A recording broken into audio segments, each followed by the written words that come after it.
लेकिन जब ये जीएसटी लगाया गया, इससे बड़ी बड़ी कंपनियों को तो फायदा हो गया, छोटी कंपनियां बंद हो गई, नौकरियां चली गई, लोग कर्जे की दलदल में फंस गए। कई लोगों ने ऐसा मुझसे भी दिक्कत नहीं आई, ना नोटबंदी से दिक्कत आई, ना जीएसटी से दिक्कत आई, लेकिन जब ये लॉकडाउन लगाया गया, इस लॉकडाउन ने तबाह कर दिया, बर्बाद कर दिया।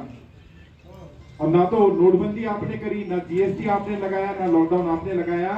तो जब कोई गलत काम आपने नहीं किया तो उसकी सजा आपको नहीं मिलनी चाहिए। अपने आप को दोषी मत ठहराओ, अपने आप को दोष मत दो, अपने आप को सजा मत दो। आप कर्जे की दलदल में फंसे, इसमें आपकी गलती नहीं है, इसके लिए सरकार की गलत नीतियां जिम्मेदार हैं, और सरकार की गलत नीतियों की सजा सरकार को मिलनी चाहिए, सरकार में बैठे लोग को मिलनी चाहिए, जनता को नहीं मिलनी चाहिए। और हुआ क्या, अभी जैसा राजेश्वर जी ने भी कहा, नीरज जी ने भी कहा, पिछले 10 वर्ष में लगभग 15 लाख करोड़ रुपया माफ किया गया अमीरों का। 15 लाख करोड़ रुपया। एक न्यूज चैनल जी न्यूज, उसके मालिक है सुभाष चंद्रा जी। सुभाष चंद्रा जी पर लगभग 48,000 करोड़ रुपए का कर्जा था, जिसमें से 37,000 करोड़ रुपए माफ कर दिया गया। यहाँ कोई ऐसा है जिसके ऊपर 1,000 करोड़ का कर्जा है? होगा कोई? 100 करोड़ वाला हो, 50 करोड़ वाला हो, कितना कर्जा होगा? 2 लाख, 5 लाख, 10 लाख, 20 लाख, 50 लाख वाला भी नहीं होगा है? हाँ, 50 करोड़ में तो ये सारे गांव का सबका कर्जा माफ हो जाएगा। और उनका कितना किया गया? 37,000 करोड़ रुपए माफ किया गया एक आदमी का। 37,000, 37,000 करोड़ रुपीस एक आदमी का माफ कर दिया गया। और ऐसे ना जाने कितने लोग हैं। और जब सुप्रीम कोर्ट ने पूछा सरकार से कि किन लोगों का आपने कर्जा माफ किया, कितना माफ किया, तो सरकार कहती है हम वो जानकारी नहीं देना चाहते। सरकार छुपाना चाहती है कि किन किन अमीरों को राहत दी गई है। तो क्या अमीरों ने, मित्रों ने सरकार बनाई?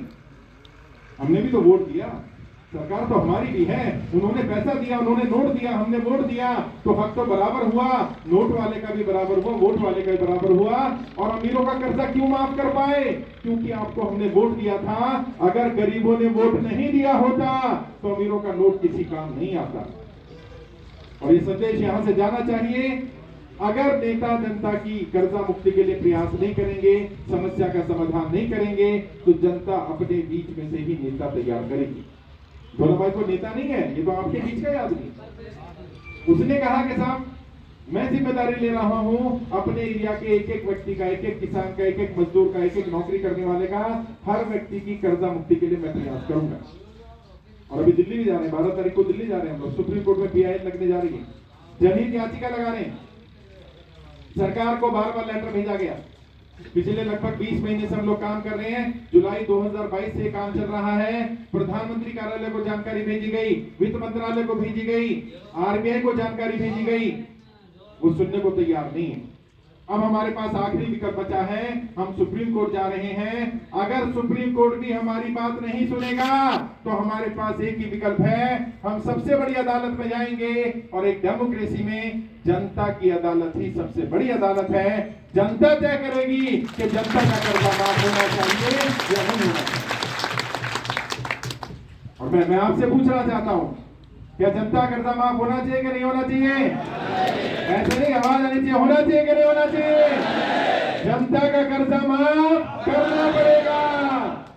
सत्ता में बैठे लोग ये बात कान खोलकर सुन ले, अब ये जनता बहकावे में आने वाली नहीं है। जनता का कर्जा माफ करना पड़ेगा।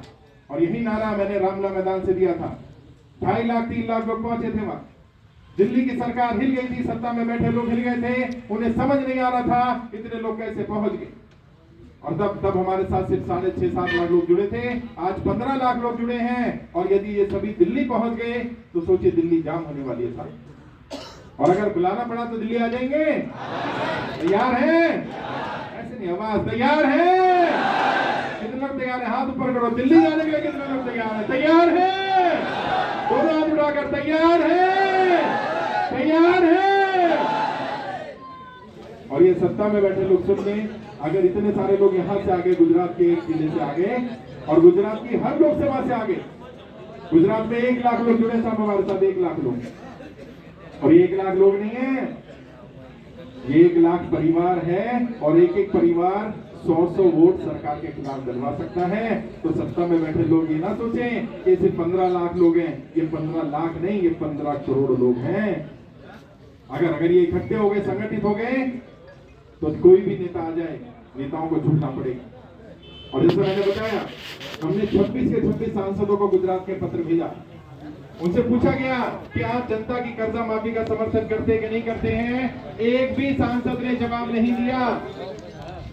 बल्कि एक सांसद राजेश्वर जी के यहाँ, अहमदाबाद ईस्ट के सांसद क्या कहते हैं, उन्होंने कहा हम जनता की कर्जा माफी के लिए सांसद नहीं बने हैं। अगर आपको जनता का कर्जा माफ कराना है, आप खुद सांसद बनिए और जनता का कर्जा माफ कर दीजिए। तो मैं उन सांसद साहब को भी कह देना चाहता हूं कि आज नहीं तो कल जनता सदन में जाएगी। फिर हमें शिकायत मत करना कि तुम क्यों आ गए, हम ये काम कर देते। अभी भी समय है, अभी भी 10-12 दिन बचे हैं, चुनाव आने वाले हैं। और हमारी किसी नेता किसी पार्टी से लड़ाई नहीं है। अगर वो नेता वो पार्टियां कहती हैं कि जनता का कर्जा माफ करेंगे, हम उनका साथ देंगे। और अगर वो कर्जा माफ नहीं करेंगे, हम उनका साथ नहीं देंगे, हम उनका विरोध करेंगे, हम उनके खिलाफ उम्मीदवार भी उतारेंगे। अब ये बहकावे में काम होने वाला नहीं है। और वो आएंगे, वो तुम्हें जाति के नाम पर बांटने की कोशिश करेंगे, वो तुम्हें धर्म के नाम पर बांटने की कोशिश करेंगे। तुम अड़े रहना, हमारी एक ही जाति है भाई। कौन सी जाति है? हम कर्जे वाले हैं। हमारा कौन सा धर्म है? एक ही धर्म है। कौन सा? हम कर्जे वाले हैं। हमारा कोई और धर्म, कोई जाति नहीं है सर। और अभी लोग मुझसे कहते हैं साहब आपने कुछ किया कि नहीं किया। एक काम कर दिया, हम सबको इकट्ठा कर दिया। पहले मुझे लगता था मैं अकेला कर्जे में हूं, अब पता चला कितने सारे लोग कर्जे में, लाखों लोग कर्जे में सर। लेकिन मैं आप सबसे हाथ जोड़ के एक विनती भी करना चाहता हूं, एक अपील करना चाहता हूं। मैं यहां आ गया, मैं आपके गली आपके मोहल्ले में तो नहीं आ सकता, मैं आपके गांव में तो नहीं आ सकता। आप जा सकते हो। बस इतना सा काम कर लो, अपने गांव में, अपने मोहल्ले में, अपने शहर में, जहां भी तुम रहते हो, लोगों को बताना शुरू कर दो कर्जे के कारण कोई भी व्यक्ति कोई गलत कदम ना उठाए, कोई भी व्यक्ति आत्महत्या ना करे। बहुत सारे किसान हमारे आत्महत्या कर रहे हैं, मजदूर आत्महत्या कर रहे हैं, नौकरी करने वाले आत्महत्या कर रहे हैं, बड़े बड़े व्यापारी आत्महत्या कर रहे हैं। क्यों? कर्जा चढ़ गया और उसको लग रहा है उसकी गलती है। उसे बताओ उसकी गलती नहीं है। नोटबंदी उसने नहीं करी, जीएसटी उसने नहीं लगाया, लॉकडाउन उसने नहीं लगाया, तो वो गलत कदम ना उठाए। और आप लोगों की दुआ से, हमारी मेहनत से हम पिछले 1.5 साल में 2 लाख से ज्यादा लोगों को आत्महत्या करने से बचा चुके हैं। ये हमारी अचीवमेंट है। 2 लाख से ज्यादा लोगों को बचाया हमने। और आज भी यही प्रयास है, हर दिन यही कोशिश रहती है, लोगों से मिला जाए, उन्हें बताया जाए, उन्हें समस्या बताई जाए और समाधान भी दिया जाए। मैं केवल वो व्यक्ति नहीं हूं जो समस्या पर बात करता है, मैं समस्या पर भी बात करता हूं और समाधान पर भी बात करता हूं। समस्या क्या है? समस्या कर्जा है। समाधान क्या है?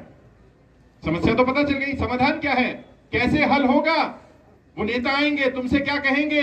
अगर मानो जनता का कर्जा माफ कर दिया तो देश डूब जाएगा, सरकार के पास पैसे कहां से आएंगे, इतने पैसे नहीं हैं। तो आज मैं तुम्हें बता रहा हूं, पैसा है सरकार के पास। कहां है? जैसा अभी राजेश्वर जी ने भी अपनी स्पीच में कहा था, हमारे बैंकों में, बहुत सारे बैंक में पैसे पड़े होते हैं जिसको अनक्लेम्ड अमाउंट बोलते हैं। अनक्लेम्ड अमाउंट कौन सा होता है? आपने बैंक में अकाउंट खुलवाया, 10 साल से आपने वो पैसा निकाला ही नहीं। कई व्यक्ति ऐसे जो दुनिया से चले गए, उनका इंश्योरेंस का था पैसा, वो बैंकों में पड़ा हुआ है।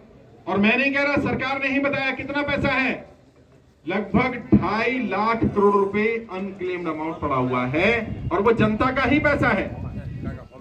और पता है, जितने लोग भी हमारे साथ जुड़े हैं, उनका अगर सारा कर्जा माफ किया जाए तो भी 2.5 लाख करोड़ से कम में हो जाएगा। सरकार को 1 रुपया भी खर्च नहीं करना पड़ेगा और सबका कर्जा माफ हो जाएगा। तो ये बात बताना उन नेताओं को जो तुम्हें झूठ बोलेंगे कि हमारे पास पैसे नहीं है, उनके पास पैसे हैं। अच्छा, अगर वहां से नहीं करना तो और एक और रास्ता बताया मैंने। क्या? कोरोना के समय में प्रधानमंत्री जी ने एक फंड बनाया था, पीएम केयर फंड। प्रधानमंत्री केयर के लिए फंड बनाया गया था। ऐसे एक फंड बना दो, कर्जा मुक्ति फंड। जो लोग भी कर्जे में फंसे हुए हैं, जनता को बोलो उसमें पैसा डालते रहो, जितना पैसा उसमें आता रहे वो सारा पैसा जनता की कर्जा मुक्ति के लिए इस्तेमाल करो। 1 साल में कोई भी व्यक्ति कर्जे में नहीं रहेगा, सबका कर्जा उतर जाएगा, सारा कर्जा उतर जाएगा, ना बैंक डूबेंगे, ना सरकार पर वजन पड़ेगा।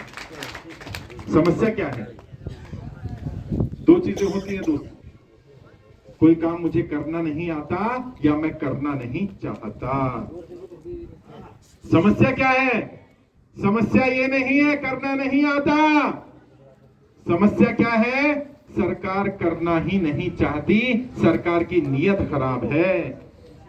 और नीयत खराब है कैसे पता चलता है? जब अमीरों का कर्जा माफ किया जाता है। कभी तुमने देखा